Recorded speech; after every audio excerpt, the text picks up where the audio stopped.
Well, our next guest represents the southern portion of the Beaver State. He's ran for many years and he's had some success, and last year had some success at Cottage Grove and Las Vegas, Nevada, of all places. He's here to talk about it, along with his plans for 2023. Garen Linder of Central Point, Oregon, is next on Getting Up to Speed. Hello, I'm Ben Dethridge, and I'm the host of Getting Up to Speed. We talk to sprint car drivers from the Pacific Coast, whether they race in Oregon, Washington, California. If they run it, we're going to talk about it. Also branch out a little bit, as well as drivers that perhaps are from here that race elsewhere, or some drivers that come in and try and take some money from the West Coast. In these episodes, we talk about past experience, past seasons, as well as upcoming races, as well as how's the season going. We hope you enjoy these episodes. Be sure to hit the like button and subscribe. It really helps us out. And stay tuned for more and more content. Now let's get into the interview. Well, now joining me on the phone is Garen Linder, driver of the number 22 sprint car from Central Point, Oregon. Garen, great to hear from you. Looking forward to this discussion. Hi, Ben. Good to hear from you also. Well, 2022, we'll just get right into it. Last year, you made 17 feature appearances, 10 top 10s, 7 top 5s, 5 podiums, and captured 2 victories, most of which was spent in 360 action. You got a local win at Cottage Grove Speedway and the other one at the dirt track at Las Vegas Motor Speedway in Nevada. You were great in 360 competition, 9 top 10s and 11 feature appearances. Yeah, the 360 stuff was really good. The 410 stuff I guess, kind of work on or hone my skills or something. So I'm going to look to do a little bit more mainly 360 racing this year, but run a little bit of 410 stuff and try to get going a little better in that also. Yeah, you had 6 410 starts last year, main event starts, 1 top 10, a 10th place finish at the track closest to you, Southern Oregon Speedway, last May. Yeah, and Southern Oregon Speedway has another 410 show this year that we're going to try to run, and then they also have a couple of 360 shows that we plan on running also. So looking forward to racing right up the road from the house. Yeah, it's nice to have a home game every now and then. Yes, definitely. Cottage Grove Speedway last year, we mentioned that you got a win there, but you were pretty solid and pretty consistent. Started 5 main events at that racetrack, 4 top 10s, and 2 top 5s and 2 podiums. You know, pretty consistent and pretty quick at the Grove. Yeah, I love the Grove. It's kind of just, been my home track. So always feel like I should run well every time we go there. Don't always succeed in that, but the plan is to. Yeah. Well, in 2023, you kind of hit on it a little bit. Going to be doing some 410 stuff, predominantly 360. Anything specific, or just going to be kind of hit or miss? Well, there's the races at Southern Oregon Speedway. I plan on running those. Cottage Grove has a pretty big schedule, so I plan on running those. Looking forward to the new dirt track at Roseburg. And then there's a really big race over in Billings, Montana that I would really hope to get to. Yeah, the Harvey Ostermiller at Big Sky Speedway. Yep, that's the one. I'm sure it's probably on a lot of people's radars. Yeah, big payday with I think that's ASCS Frontier Region going to be putting on that show. Yep. So, it's just hopefully with how work is and everything that we can break away and make it over there. So It's not a for sure thing yet, but hopefully. Awesome. And then any plans entering the Golden State at all at any point of the year? No, I don't think so. Okay. I don't think so. I think our Golden State plans are usually spectating the Trophy Cup. Yeah. And I was going to say any trips up north and into Washington at all? Yeah, I want to go to Elma. I wouldn't mind going to Skagit, obviously Dirt Cup. Mm-hmm.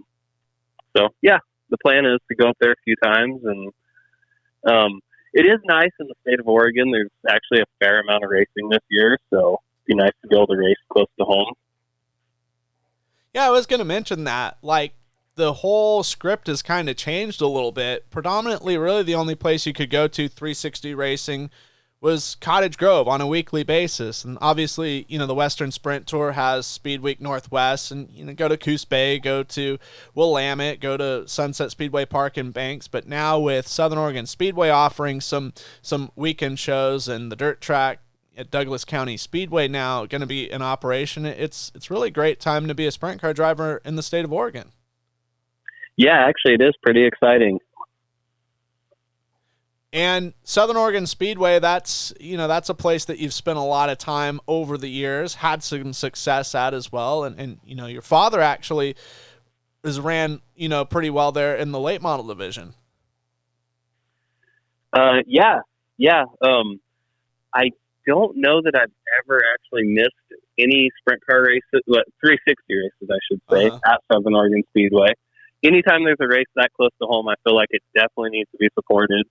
Because what would be better than being able to race that close to home? Sure, yeah, and it seems like they're giving a lot of good positive energy for the 360s at Southern Oregon Speedway. Not to say that it didn't exist ever, or that they don't care about sprint cars, but it's cool to see that 360 racing is on the card. Yeah, I feel like it's been pretty hit and miss at Southern Oregon Speedway with the sprint cars. Like they try them, and then just one time it really doesn't go as successful as planned or something, and it's kind of given up on. So it's good to see they got 3 shows and the 410 show, and they're going to try to grow local racing. Yeah. At one point in time, there was a really good crop of drivers. Yourself, Todd Zeitler, Randy Rogers, Chad Nolan, Seth Nunez. There was a ton of guys that raced. Phil DeRosa, Billy Nutter, and and now it's unfortunately been sort of reduced, but a chance for it to kind of build back up and be sort of a phoenix rising from the ashes. Yeah, actually, Southern Oregon was, pretty strong for sprint car drivers. Mm-hmm. And then they've kind of all, I guess, found other things to do. But actually, I think Billy Nutter is going to do a little bit of racing this year. Nice. Hopefully we're bringing back some Southern Oregon drivers. Yeah, well, Billy drove for your father-in-law, TJ Winningham, at Cottage Grove last year. That was like the first time in about 10 years that he had ran. I think that was the final night of the Marvin Smith Memorial Grove Classic. Yeah, it was. And I think that's kind of their plan this year, is to race together some more. Ah, wonderful, wonderful. And, thinking about it, 360 racing is a regular class. I want to think it's been like the last time there was a champion crowned or a lot of 360 sprint car races ran in one year. I think you got to go all the way back to like 2012. Because after that, it sort of became, limited sprints were, and this isn't a slam against limited sprints, so don't, nobody take this that way. But the focus was on that. There was a refocus on a limited sprint series or division there. Yeah, gosh, I don't even know. It does feel like limited sprints have kind of taken over Oregon, and 360 shows have just been scattered in where they fit. I'm not really sure what year, you were saying there's actually been like a points championship or something to be crowned, or a series or anything. I'm not really sure. I know it's been too long. Yeah, I know. 2012 Interstate Sprint Car Series, when it was a 360 series, they went there a lot, and that pretty much their whole season was there. They went to Willamette a couple of times. They went to Banks once, and I think they went to Cottage Grove once. But other than that, the season was and they went to Wairika once, but their whole season was at SOS. Oh, okay. I guess I didn't realize it was that much, but yeah, that's good. It all blends together at some point in time. You know? So, yeah. I mean, it feels like 2006 was just the other day, and now, it's, oh my gosh, that was almost 20 years ago. So. Oh my gosh, I know, I'm getting old. Yeah, exactly. Yeah. Well, that's really cool of your ability that you'll be able to do that much racing in your home state. I know that you've grown a great following, and you've got a great core of sponsors that are also near and dear to your heart and nearby as well. So that's great for them to get showcased in front of them, as well as audiences just a little outside the area. Yeah, definitely. Mark Hers with Hers Precision Parts. He's got a business in Oregon, and he lives in Oregon. So it's good to race at home where, maybe he can make it to some more races. And then my father-in-law, TJ Winningham, obviously he's from Oregon, and he'll be at a lot of the races. So those two have helped me out a lot. And how excited are you for the Douglas County dirt track? I mean, it's like been the talk for people in Oregon, or for people that are listening in the Midwest or East Coast or maybe California. So Roseburg, Oregon, there's Douglas County Speedway. It went to dirt in 1995, just 1 year. It was kind of a one and done deal. Well, it's since returned to dirt track racing for 2023. And they will have, the NARC 410 Sprint Series there. I think they've got a WST Speed Week, the Southern Swing race there, and 360 shows. You, Garen, Linder, you've got to be pretty pumped up to go to that place, because you've driven past it so many times. It's right there off of the freeway. You can see it with your own eyeballs, like if you just jerk your head to the right a little bit going northbound on the 5. Yes, I'm very excited. And actually, I just drove by it yesterday heading up to Eugene, and okay, I took a glance at it, and it looked like they were, I think, working on a wall or something. They were doing something, trying to get ready for the season, and it looked great. And then a little farther up the road, I also stopped at Cottage Grove, so took a look at that, and it looked like they'd put a little new soil on it, and they were working on the bleachers, and so everybody's trying to get ready. Well, did you swing by Southern Oregon Speedway to make it a trifecta of Oregon tracks in one day? Oh, I've swung by that a few times, and okay. Actually, they're doing a lot out there too. They're always kind of, well, I guess not always, because they just got it, I think, last year or year before. But since the new promoters have got it, they've put a lot of upgrades into that place and trying to make it really nice. And so Oregon tracks are on the up right now, and everything's looking really good. So hopefully we get some good car counts and some good races and have a lot of fun. Yeah, no, you mentioned something that just came up in my mind. Southern Oregon Speedway, they took it over in 2021. The Southern Oregon Motorsports Group took it over in 2021. And not only did they take it over, like they reshaped the racetrack. And you being on that racetrack a few times now, you feel like it's a completely different joint now as far as how your style is on racing it? Well, I guess it was, I think he said like 06 or 08 or whatever he said, back when we used to race there a lot. Yeah. I don't know. It's been so long since then until we've been back that I don't really remember too much, I guess. I think now maybe it's a little shorter straightaways, make the track kind of race a little rounder maybe. Yeah. But we were in a 2-day show there last year, and it was, the track was good both nights, and everybody was trying really hard. And so I don't know. I think it can only continue to build. So I think Medford could do good. And it was so cool to see the return of 410s there. For I think it had been about 8 years since they'd last had 410s at that racetrack, with the NARC deal coming in Memorial Day weekend. Obviously, you got a 10th place result out of the deal, but I mean, that, and the crowd, holy Toledo, the crowd that night was just insane. Yeah, I do feel like a lot of tracks have a hard time with sprint cars. They say it's so expensive to run them. But I think if there was enough advertising out where people knew there was racing, I don't think it'd be a problem, because everybody loves sprint cars, and I think there's only money to be made with them. Sure. And if I recall in that race, and nobody quote me or hold me completely accountable on this statement, the crowd had filled the bleachers well, they're not bleachers. It's built into the hillside from the top down pretty much to the bottom. There might have been 2 rows empty all the way from turn 4 to turn 1, but then up on the upper paddock there, people were standing and watching like 4, 5, sometimes 6 deep all the way from turn 4 to turn 1. And it was a Thursday night, and it was amazing, and it was beautiful. And it had, Yes, and it had been raining too. So, but they were obviously they were determined to get the show in, and those people were determined to see a sprint car race at Southern Oregon. Yep, exactly. Yep, and it all worked out. Yeah. So hopefully it continues on for a long time, and we get to race a lot there. Yeah, no doubt. I'm really looking forward to getting back there a couple times this year, and yeah, it's going to be 2023. I think it's going to be a great year. 410s are on the up. Oregon racetracks are on the up. 360s are healthy. I mean, it's a great time to be a sprint car fan in general on the West Coast. Yeah, I think so.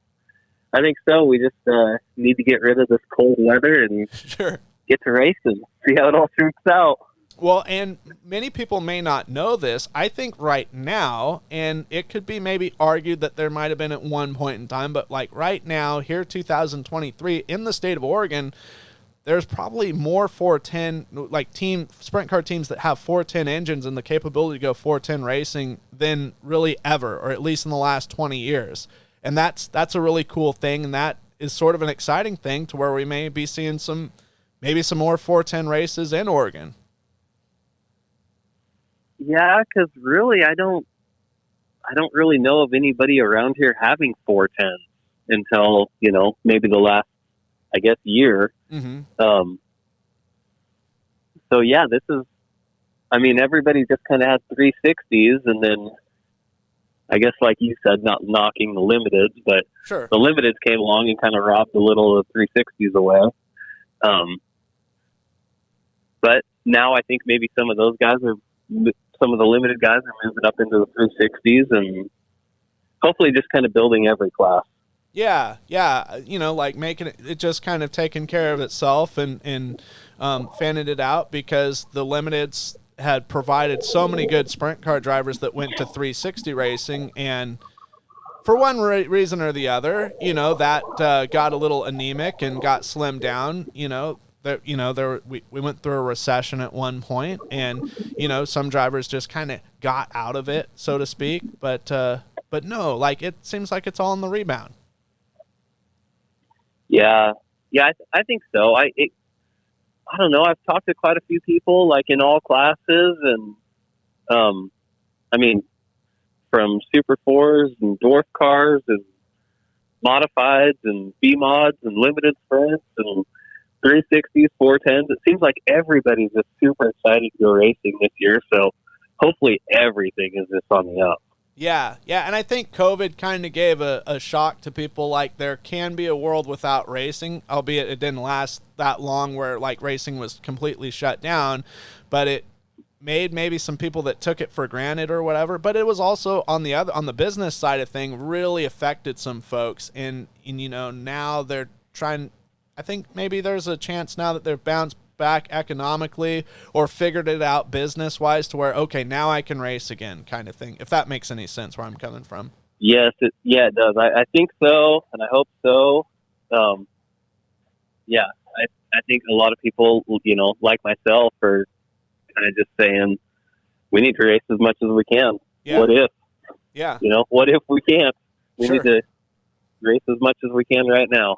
Yeah, because I know that when we weren't racing around here, you were going to Wyoming. I think I saw you out in Montana in 20. I mean, you guys were hitting the asphalt to do some dirt track racing. Yeah. It's amazing, I guess. Desperate times call for desperate measures. Sure. So we weren't scared to put in some miles to go drive around in circles. Yeah. I think you got to win in Wyoming, right? At Rock Springs at Sweetwater Speedway. Yes. Yep, we did. Yeah. I think that was with the ASCS Frontier region, and then Skagit running on Thursday nights, and then some racetracks, especially in California, Marysville running on Wednesdays. It was like, holy cow! Like this is like some Midwest living or Central Pennsylvania living where you can pick which day you want to race. Yeah. Actually, when when everything first happened and Marysville had a race, we went down and supported it because just thought if somebody's willing to let us race, we need to support it. Mm-hmm. So we went down there and did that, and then Skagit did the Thursday nights, and that's kind of tough because it's quite a ways away from me here, where I live. But we went up there as much as we could, and just everybody that let us race, we tried to support it so they could keep going too. Yeah, no doubt, and they all managed to keep the gates open. I know that there was a lot of fear that racetracks were going to shutter left and right, and it looks like racing is here to stay, and we're going to keep it that way. In fact, racetracks are improving their facilities. You just mentioned it, a couple of them, working and improving them, and we're getting, some new venues, and that's a good thing. It beats the alternative of racetracks getting dilapidated and deteriorating or completely, shuttering their doors. Yes, exactly.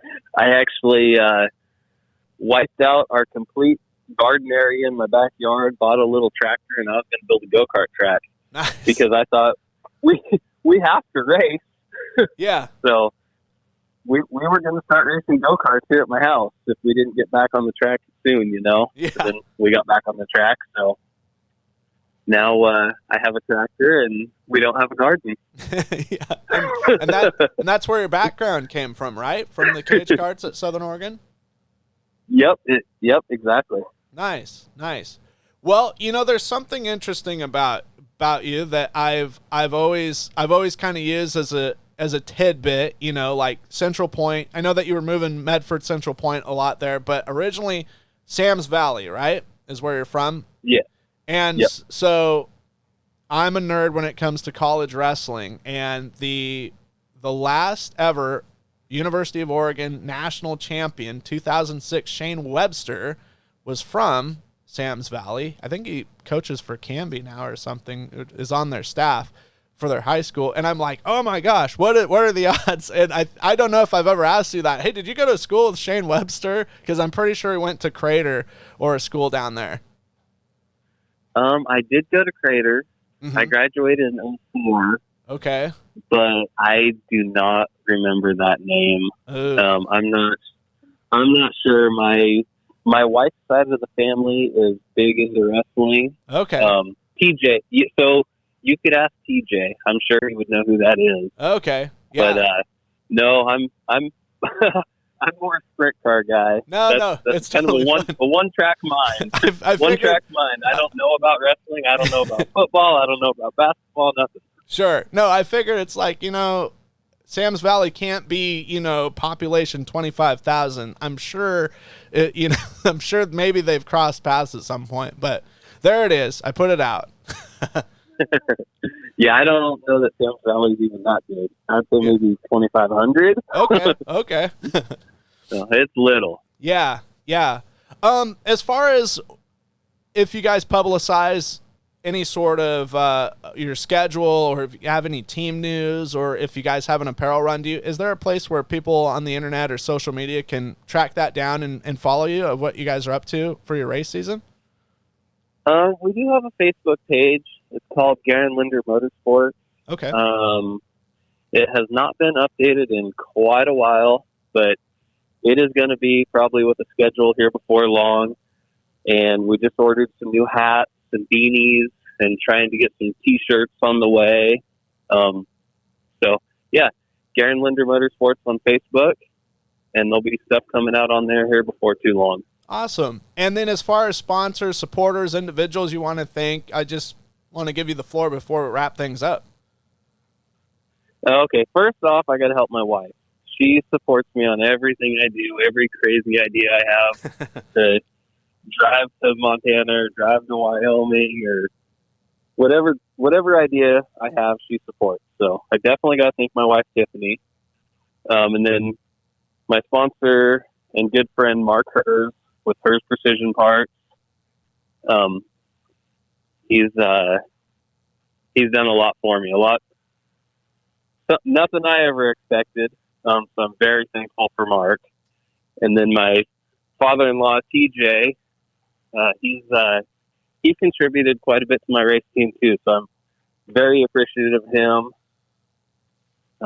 So yeah, that's it. Okay, awesome. Well, I'm looking forward to seeing you at a racetrack nearby and soon, because we're not going to have any of this wet weather. I know it's been snowing the last couple weeks. It's been raining the last couple weeks. No more of that. It's time to go racing. Yeah, I sure hope so. It's weird because I was just saying I think Cottage Grove is actually going to get the race in March, and then we stopped by and looked at the track, and there wasn't a lake in the pit or anything. Then it started snowing. So who knows? Yeah, definitely. Who knows? But it's been great catching up with you, Garen, and looking forward to see how your progress is in 2023. And I did forget to touch on that. Winning at Las Vegas last year, that had to feel pretty sensational. Yeah. Yeah. So that was, you said 360 wins, but that final night in Vegas, we did run the 410. Okay. So, yeah, so I'm a 410 future winner even. There you go. Now but that felt really good. Vegas is a big, fast track. It's probably the biggest track I've ever been on. First time I've ever been to Vegas. It had a great purse. We had a blast going down there. Hopefully they can get that show going again. Yeah. Well, now I'm going to have to update my statistics and credit that as a 410 win and not a 360 triumph. So it'll be updated within the hour. All right, thank you.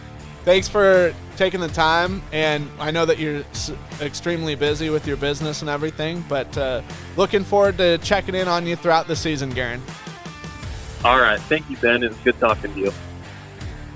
Hey guys, thanks for listening to this latest episode of Getting Up to Speed with me, Ben Dethridge. We hope you enjoyed this program. We hope also that you hit the subscribe button and the like button, as that really helps things out, spreads things out. Be sure and share as well on social media so that more people can listen to these great interviews and from these great drivers. Getting Up to Speed is a production of Highside Racing Promotions. For more information, you can check it all out on Facebook at Highside Promotions.